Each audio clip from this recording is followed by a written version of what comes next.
Well, welcome to Dry Tortugas National Park. You probably heard me mention on the boat, this is one of the most remote national parks in the entire 48 states. We can't compare with Alaska and American Samoa and Guam and things like that, but for the good old homebound USA, we're pretty well off the grid for most accounts.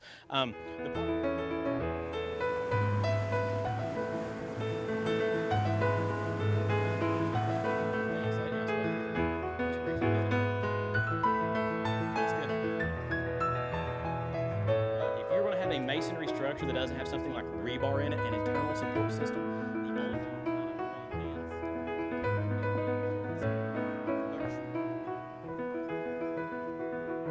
Okay, the center is actually a group effort among a bunch of nonprofit and government agencies.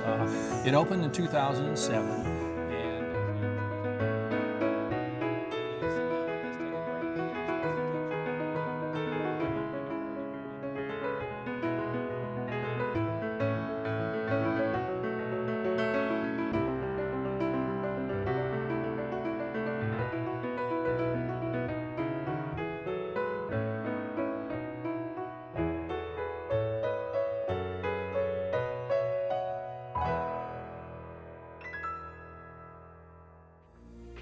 In this episode, Discoveries America National Parks travels to the Florida Keys, specifically Key West, the southernmost tip of the United States. This has been a part of the United States ever since 1822, when Commander Matthew C. Perry planted his United States flag here on March 25th. In the 21st century, Key West is a bustling center of tourism.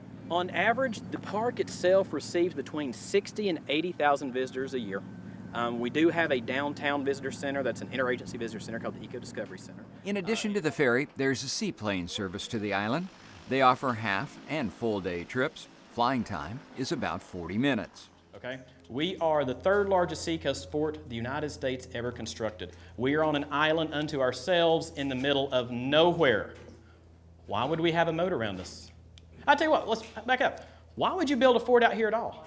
That's exactly it. If you're going to be out here by yourself and your intent is to keep a large naval force out of here, there's no help coming to assist you. Therefore, you have to have enough supplies to withstand a protracted naval siege. You got to have a lot of guns, you got to have a lot of guns, you got to have a lot of men, you got to have a lot of gunpowder, water, supplies. Therefore, we have to build a great big fort.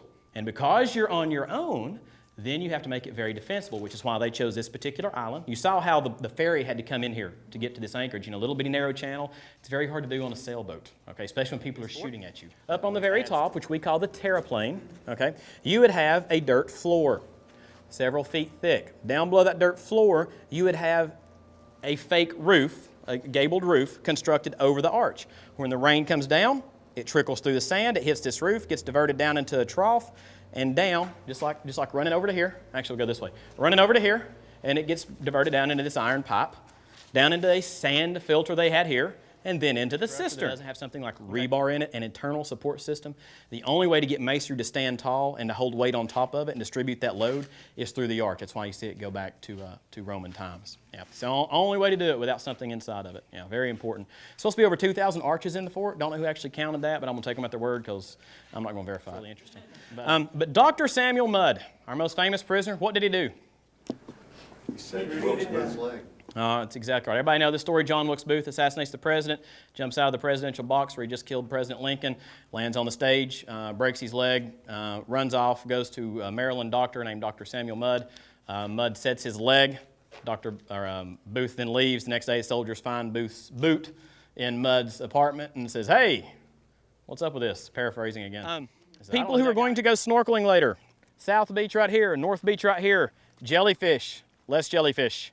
Go this way. The pylons are good. Just go in from the end. Don't go on this side of that concrete wall. Get on the beach, swim around, and come in from the far end.